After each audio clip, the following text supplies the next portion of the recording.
同學第一次張冊咧，唔知大家溫得辛唔辛苦啦。不過咧，其實本身恒等式嗰個嘅應用咧，開始學嘅時候都唔係好容易嘅。咁所以如果你覺得有啲難，咁你就容許自己暫時未做得好。不過咧，當你努力一段時間之後咧，其實呢啲數咧係難唔到你嘅。好啦，咁我哋咧喺未開始之前，我哋試下一齊背下嗰三條嘅恒等式先啦。咁咧，第一條咧係平方差，係啦，咁就係 A 二次減 B 二次。咁如果我哋照背公式，就係 A 加 B 乘以 A 減 B。好啦，咁跟住第二條式咧，其實係一個完全平方嘅數嚟嘅。咁 A 減 B 括號二次就會等於 A 二次減二 AB 加 B 二次。咁你記住，二 AB 即係二乘 A 乘 B 喎。咁第三條式咧，同第二條式有啲似，不過個減會變成個加。咁 A 加 B 括號二次就會等於 A 二次加二 AB 再加 B 二次啦。咁呢三條式咧係相當重要噶，咁所以咧大家咧要背熟佢。咁咧因為咧佢會幫我哋咧減少咗好多步驟，但相對難咧，因為佢跳過啲步驟咧，我哋可能會覺得比較抽象。咁咧不過我哋慢慢都會咧有一啲以前可能一步一步做嘅答案落去，到而家咧我哋會即係開始做快啲，咁快啲咧個過程我哋跳咗就會有啲難噶啦。好啦，咁我哋咧而家會講第一條 factorize x 二次減一 over 16。咁如果我哋望到咧，其實呢一條式同我哋頭先咧嗰個嘅第一條恒等式會有啲似喎。咁咧就係 A 二次減 B 二次等於 A 加 B 乘 A 減 B。咁大家留意下啦，前邊第一個要係平方數，後邊嗰個咧都要係平方數嚟嘅喎。咁呢兩個要係都係平方數嘅時候咧，我哋先至可以用呢一條恒等式。所以咧，我哋嘅下一步就會試下睇下可唔可以將呢一個 x 二次減一 over 16寫成個平方數先。咁我哋發覺 x 平方已經做咗啦，咁我哋唔使再喐，減照抄，而一 over 16咧，剛好可以寫成一 over 4嘅平方。咁而家我哋見到同恒等式一樣，咁所以咧，我哋就可以用恒等式右手邊嗰個公式照背啦，就係 A 加 B 乘 A 減 B。咁咧，我就唔寫個 A 落去，我咧就用顏色嚟顯示呢個係 A。咁你記住後邊嗰個括號咧，前邊個位置都係 A 嚟嘅，而今次個 A 係 X，咁所以咧，我哋就將呢個藍色填上 X。好啦，跟住後邊嗰個咧係 B 嚟嘅喎，咁咧呢個位我哋會填 B，呢度填 B，咁個 B 係邊個咧？就係嗰條上邊嗰啲條式後邊嗰個平方數裏邊嗰嚿嘢啦。咁而家係一 over 四，咁呢度咧我哋又會寫一 over 四。咁但係記住最重要就係中間嗰兩個符號咧，其實要留意佢哋係唔一樣嘅，係一個正一個負。咁填到呢一度咧，我哋就做完啦。咁我哋比較一下呢一邊 A、B、C、D 嘅答案咧，我哋會發現 B 嘅答案咧係一樣，所以個答案咧就係 B 啦。好啦，咁跟住我哋會講第二題。哎呀，點解咧會有啲剔剔交叉喺度咧？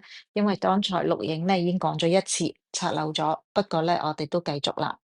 嗱，咁咧佢就問啦，which of the following polynomial 有個 S 嘅，have or has a factor of x minus y。咁我哋咧呢個意思，factor 咧即係話究竟有冇一個因式？咁因式咧就係呢一個 factor 英文啦。咁我哋咧要睇下個多項式有冇呢個因式咧，其實我哋就要將呢一啲嘅多項式將佢做因式分解。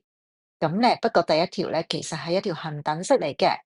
x 二次減二 xy 加 y 二次咧，同我哋剛才溫嘅第二條式其實係一樣嘅喎。咁 a 減 b 括號二次等於 a 二次減二 ab 加 b 二次。咁你見到頭先嘅題目就係呢一條式嘅右手邊，咁所以咧，我哋可以對應將佢寫成左手邊呢個位置啦。咁所以第一條式我哋就可以寫成 x 減 y 括號二次。咁本來咧呢一個答案係最簡嘅，不過咧我想讓大家明白佢係因式咧，我就會將 x 減 y 二次寫成 x 減 y 乘以 x 減 y。咁你會見到佢而家咧都會有呢一個嘅因式喎，x 減 y。咁喺邊度咧？其實前邊呢個括號或者後邊嗰個括號咧都有 x 減 y，咁即係話佢有 x 減 y 嘅因式啦。好啦，跟住我哋會繼續做第二題。第二呢一個咧，其實前邊咧，佢已經好似有個 x 減 y 喺度。不過咧，我哋唔可以就話佢係有 x 減 y 嘅因式，因為本身個答案咧，佢未做完因式分解嘅。咁點樣為之做完因式分解咧？咁就係我哋要將個多項式淨係寫成佢係由一啲相乘嘅因式組成咧，咁我哋先叫因式分解。咁而家你見到後邊嗰個負 x 減 y 咧，其實我哋可以抽個負出嚟，x 加 y，負 x 加 y 咧，其實就可以寫成負 x 減 y。咁而家咧，你見到其實個多項式剩翻兩個項，咁前邊嗰個咧就係 x 乘以 x 減 y。咁你見到咧呢一嚿咧，其實佢有個 x 減 y 嘅因式。而後邊咧，而家都有個 x 減 y 嘅因式，咁我哋咧就可以抽佢出嚟啦。咁抽佢出嚟嘅時候，請你記住喎，我哋會將抽出嚟嘅因式擺最前，咁後邊咧就會加一個長少少嘅括號。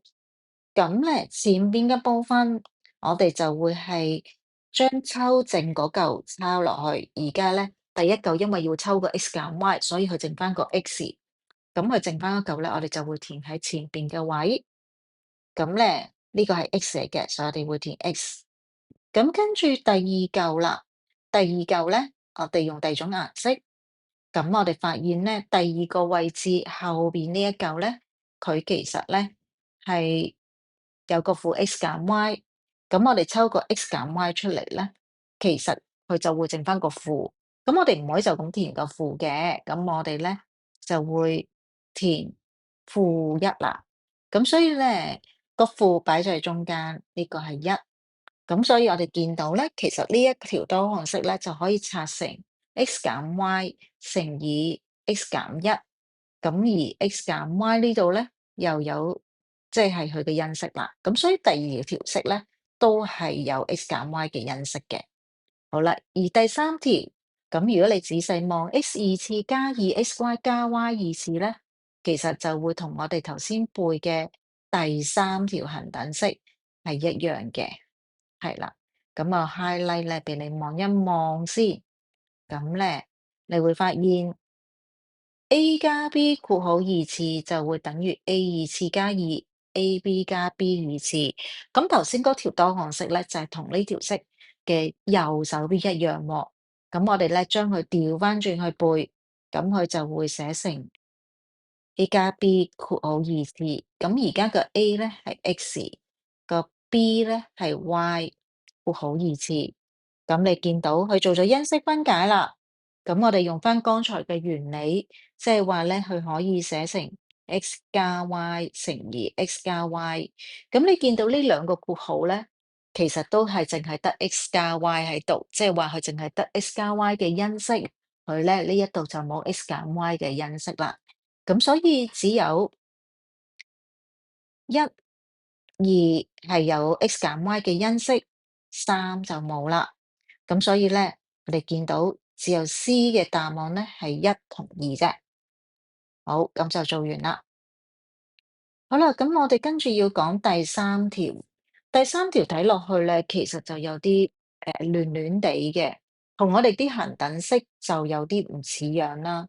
咁大家記住，如果我哋做呢啲數咧，其實而家啲項咧，你可以隨意自己調亂嘅。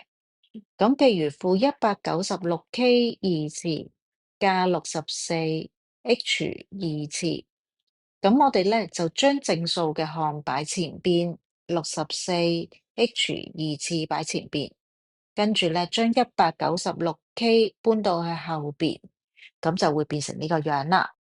咁咧，記住一開始唔好諗住，哎，我要淨係用恒等式喎。同學仔咧，我哋舊年其實學咗其他嘅技巧，例如抽公因子啦，又或者用拼項法嘅。咁喺呢度咧，其實我哋會見到佢哋大家咧都有4個因子喺度。咁咧，點解咧？我會咁講，大家可以一齊跟我做一次喎。咁我哋而家咧個心裏邊咧就係抽個4出嚟。咁我哋知道咧，64除以4咧，其實就等於16。咁我照抄英文字母同埋個次方，照保留翻。而後邊咧，我哋抽咗個4，196除4咧，即係49。咁同樣咧，我哋會將 k 次黐翻喺側邊，咁啊保留翻佢喺度嘅。做到呢度咧，可能同學就即刻諗，咦，老師，我哋可以用第一條恒等式喎。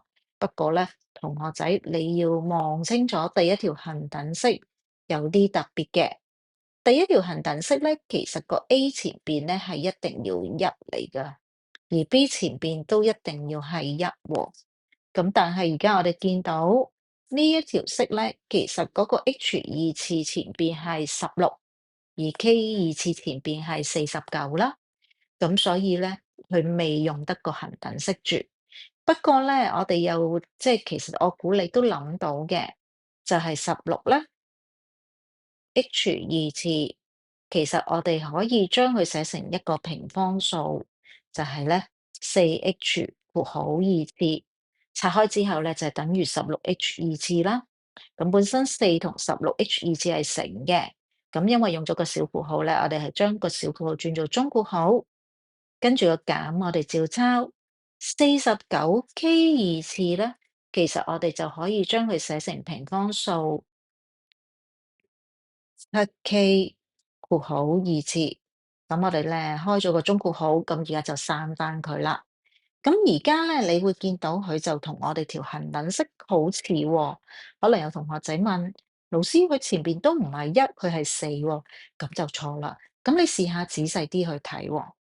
咁咧，如果你望翻呢一個括號，哎呀，唔小心拆咗先。如果你望翻呢個括號咧，其實呢一嚿嘢前邊咧係個括號前面，即係佢都係一嚟㗎。咁即係話咧，佢係同嗰個恒等式係一樣嘅。而後邊嗰個咧，我哋咧用第二隻式去顯示，咁咧後邊嗰個其實係7k 嚟㗎。咁7k 前邊都係一，所以咧我哋可以用恒等式啦。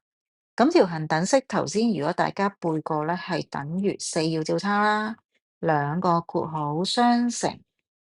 咁而咧前邊咧係要用4h 呢個位跟翻位置，而後邊咧呢個咧係用紫色係7k 嘅位置，而中間咧係一正一負。